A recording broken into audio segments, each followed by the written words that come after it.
Okay, so Apple isn't moving the Mac to ARM. Not exactly. And this isn't about speed. It isn't even about battery life. Not really. No. Most people are just getting all of this wrong. And I'm going to explain to you exactly why.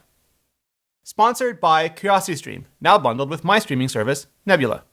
I'm Rene Ritchie, and if you want to be the first to know what's really happening with Apple Silicon and the Mac, hit that subscribe button and bell right now. Just last month, Apple CEO Tim Cook announced that they're going to be transitioning the Mac lineup, the MacBooks, the iMacs, all of it, from Intel chipsets to custom Apple Silicon. And that's not ARM. That's custom Apple Silicon. And the difference may be subtle, but it's also really significant. And it's not just because insisting on calling it Mac on ARM is kind of petty, especially if you've never had any issue saying AMD instead of PC on x86 or whatever. But no, because it's mostly wrong. Mostly. First, ARM has two different kinds of licenses. One is for chipset designs. You pay your fee, you take your Cortex cores or whatever, you get them fabbed, and you've got your CPUs. The second is an ISO license. With that, you get no chip design. None. All you get is the instruction set architecture. You have to roll the actual design all by yourself. And that's exactly what Apple's been doing, making their own custom designs that use the ARM instruction set for years. Second, because the ARM instruction set, even the CPU, is only one small part of the Apple Silicon package. Literally. The instant it became clear the iPhone and iPad would be better off with custom silicon, the story goes Steve Jobs set out to find the best chipset designers in the world and bring them to Apple's campus to make that silicon for him. For the iPhone, for the iPad. And that's all evolved into the Hardware Technologies Group, led by Senior Vice President Johnny Sarugi, who you may remember from this wicked generation a year for a decade flex from last month's keynote. In January of 2010, Apple's first ever in-house silicon debuted alongside the original iPad. It came to the iPhone that same June. It was called the A4, and it was a system on a chip, or SoC. That means instead of having a separate processor and graphics and card and RAM modules like you might have in a PC build, everything was integrated together into a single chip. Like instead of a computer platter, it's a computer sandwich. Now, remember that part because it'll be important later. It used a version of the ARM Cortex A8 processor because back then Apple was licensing ARM designs. The A5 used a version of the Cortex A9, but in 2012, Apple switched to the instruction set license and released their first custom CPU with the A6. Now, here's where it all starts to get really interesting. In September of 2013, Apple introduced not only their first 64-bit chipset, but the mobile industry's first 64-bit chipset. That's right. While Qualcomm and Samsung were content to make up their R&D costs on 32-bit by leaving it on the shelves for years to come, Apple very literally shocked the silicon world. They gave absolutely zero fabs about leapfrogging them all to 64-bit as fast as cerebrally possible. And we'll get to why that's important in a minute as well. Okay, screw it. We'll get to it now. See, there's no magic to what Apple does with silicon. No tricks. There are just two very interrelated reasons why, year after year, Apple's been able to outperform every other phone and every other tablet. 1. Apple doesn't have to sell its chipsets. Apple is not a silicon merchant. They don't have to operate like a silicon merchant. They don't have to worry about marketing or markups or shelf life. They don't even have to care about profit or loss on each generation or each chipset, just the devices that those chipsets power. And Apple's platform technologies team isn't constrained or held back by any of those concerns, not in any way. 2.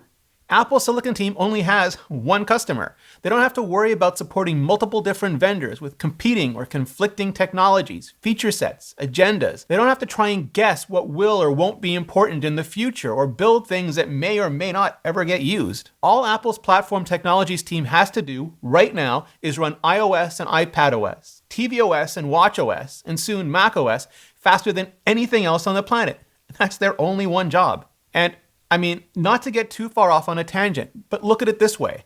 Apple has already shipped half a decade of dedicated wearable silicon for the Apple Watch, and Qualcomm just announced their third generation of rehashed old phone chips for Android Wear, because there's literally no one who can afford to pay them to invest in anything beyond that, and they sure as hell don't seem willing to do it all on spec. And that's just the difference that comes from selling the chip instead of selling the product.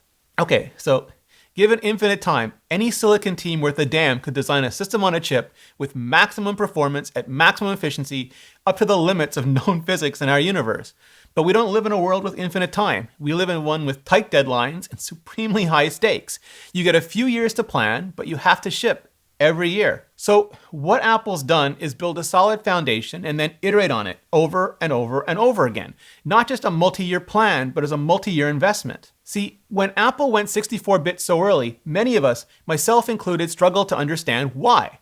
A bunch of pundits fell on the tiredest of cliches about more bits only really being useful to address more memory. But that wasn't it at all. A few of us settled on the new, cleaner 64-bit ARM v8 instruction set and improved hardware security. But what Apple really did with the A7 was completely re-architect the chipset itself. That was the actual leap forward. 64-bit was just future-proofing gravy. Then Apple noticed that pushing maximum performance on bigger cores meant leaving a gap on the lower end. So with the A10 Fusion, they began pairing the high-performance cores with high-efficiency cores as well, and created a performance controller to intelligently, transparently manage the switching between them. With the A11 Bionic, Apple got rid of the Fusion and let each and every core operate separately or together as needed. And they also made the new efficiency cores almost as fast as the previous generation's performance cores, while maintaining their efficiency. Now, today, current cores have even better performance efficiency, way better, and that's still on a branch of the ARM v8 on Taiwan Semiconductor Manufacturing's 7nm node, never mind the upcoming ARM v9 and 5nm nodes. After saying at the very beginning of this that the ARM instruction set part, the CPU part, was only a very small part of the package, I've just spent a ton of time talking about exactly that, because they've been so customized beyond any ARM design, and also beyond the CPU. See, in that same A11 Bionic, Apple debuted their own custom graphics processor, or GPU, as well. Previously, Apple had been using PowerVR for the graphics cores, but for reasons I'll get to in a minute, in 2017 they went full on Apple with a wide and slow approach, which lets them handle loads as efficiently as possible, but also gives them the headroom they need to handle spikes when they need to. Think of it like having a Ferrari on a single-lane highway and how super frustrating that can be when it's congested. An 8-lane highway though, well, there's usually room when and if that Ferrari just needs to go full throttle. But the real point isn't even the supercar, it's the super efficiency of everything else moving across all those lanes around it. Because performance and power efficiency go hand in hand. When done right, power efficiency actually enables the performance. And the reason for those custom graphics cores is because with the A11, Apple also added their first A&E, Apple Neural Engine, which now not only has 8 cores of its own, but a machine learning controller that can also target AMX, Apple's machine learning accelerators, in the performance cores. The Neural Engine is also tied into the image signal processor now, which is what handles all the photographs and videos on the iPhone and iPad, including things like live previews on computational photography effects and interleaving extended dynamic range on 4K video streams. And even that, all that is still only part of what Apple's system on a chip is doing, well beyond the instruction set and the CPU. There's the power manager, the cryptography accelerator, the secure enclave, the high-efficiency audio processor, depth engine, pro display engine, storage controller, HEVC video encode and decode, HDR video processor, always-on processor, high-performance unified memory, high bandwidth cache, silicon packaging, and enhanced OLED processing. And it's not even that Apple wants to make every single component inside every single device, because that kind of arrogance just leads to the worst kind of falls. But it feels very much like Apple wants to own every component that leads to a real, impactful, differentiated experience for customers. And that, even all of that, is still not the really important part, which, yeah, I'm getting to right now. Because Apple's Silicon team only has one client, Apple, and because the Silicon team works so closely with the hardware engineering teams, the software engineering teams, even the human interface teams, they can build silicon specifically to support the hardware, software, and interfaces those teams want to create. So here, as ridiculous as it sounds, it's critical to understand that philosophically, Apple doesn't even really ever ship chipsets. They ship feature sets. They never shipped NFC. They shipped Apple Pay. They never really shipped a neural engine. They shipped Face ID. Yes, years before any pundit wrote how far behind Apple was in machine learning that they would never catch up, Apple was already integrating machine learning at the silicon level, things that other vendors would have to then race to catch up for and are still kind of racing to do ever since. And that's not hyperbole. That's not fanfic. That's because the specs, the tech, none of it matters as much as the user experience it's there to deliver. All the performance, which gets all of the attention every year when whoever runs a benchmark between the latest Galaxy phone and the 6 or 10-month-old iPhone, or writes about the $400 iPhone SE being faster than the most expensive Android phone you can buy, all of that is incidental. It's a side effect of the way Apple is designing not just its CPUs, but its entire SoC. All of this to say, I don't think that many people are really getting the enormity of the Mac transition Apple announced last month. Again, they're not just moving from x86 to ARM. That's myopic. They're moving from a hodgepodge of Intel CPUs, Intel and AMD GPUs, and custom Apple T2 chips that they've been shipping for years just to work around the lack of features in those CPUs and GPUs. And they're moving to Apple Silicon, which Johnny Srouji very specifically said was going to include a family of systems on a chip. And when Tim Cook announced them, he didn't say it was to make Macs faster, though that's certainly what everyone is hoping for. Or to make Macs with better battery life, though that's probably a safe assumption as well. And he certainly didn't say it was to make Macs cheaper for Apple to make, not given the real and opportunity costs of targeting that team at that problem. No, he very specifically said it was to make better Macs, Macs that just simply wouldn't be possible any other way.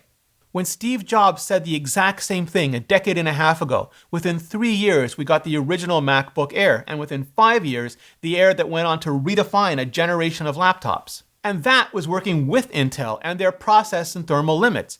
Working with Apple Silicon, literally the sky is the only limit. I mean, the current developer kit is using a chip designed for an iPad 2 years ago, not for a Mac. Not with what will be Apple's Mac Silicon at all, and its performance is already impressive, running seemingly better in emulation than Windows runs on Qualcomm natively, which we'll get back to in a hot minute. Remember a few or 5 years ago, the 12-inch MacBook couldn't handle editing a single stream of 4K? The newer 13-inch MacBook Air could barely handle it with the fans-on Macs, but the same year's iPad Pro could handle 3 streams simultaneously. It didn't even have a fan. Just think for a minute, what will an Apple Silicon MacBook be able to handle, and without a lick of fan noise? We've already heard that Apple Silicon will have hypervisor just built into it to make virtualization ultra-performant. Imagine what else Apple could build in to make other critical elements of the Mac experience ultra-performant in a way no off-the-shelf chipset could just ever do. Which is why I think talk of the Mac on Apple Silicon being the end of Windows on Intel and Microsoft and all their vendors racing to switch to ARM is just kind of missing the point. This isn't really an ARM thing, not entirely. This isn't throwing a Qualcomm chip in a Surface or even a hybrid AMD or Intel chip into an HP or Dell. This just isn't even in the same universe. And don't get me wrong, those products could be great. They could be awesome. They could be the same. They could be just different. But they'll still be using merchant silicon. They'll still be modular, and they'll still not be doing anything at all like what Apple's doing here. Not unless or until Microsoft spends years and a fortune making its own custom silicon, or Qualcomm does the same, making its own operating system and production computer hardware. And that they're not could be a huge advantage for Apple, but it could also be a huge risk.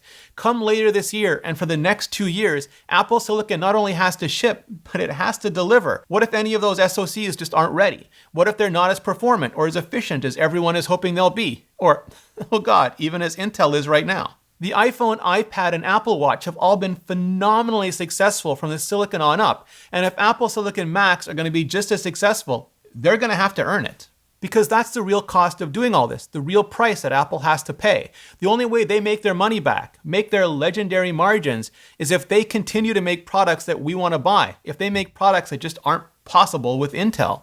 Just like Nebula only works if we continue to put out great videos that just wouldn't be possible here on YouTube. Nebula is just the amazingly cool new streaming video service I'm building with a group of education-y creator friends, people like TechAlter, Braincraft, T1J, Legal Eagle, Up and Atom, and more. It's a place where we can just try out new things without having to worry about the tyranny of the algorithm, or being demonetized, or just being told to stay in our YouTube lane. And it's also got terrific originals like Tom Scott's Money or Alex Goes Bananas, which you just might see me in sometime soon.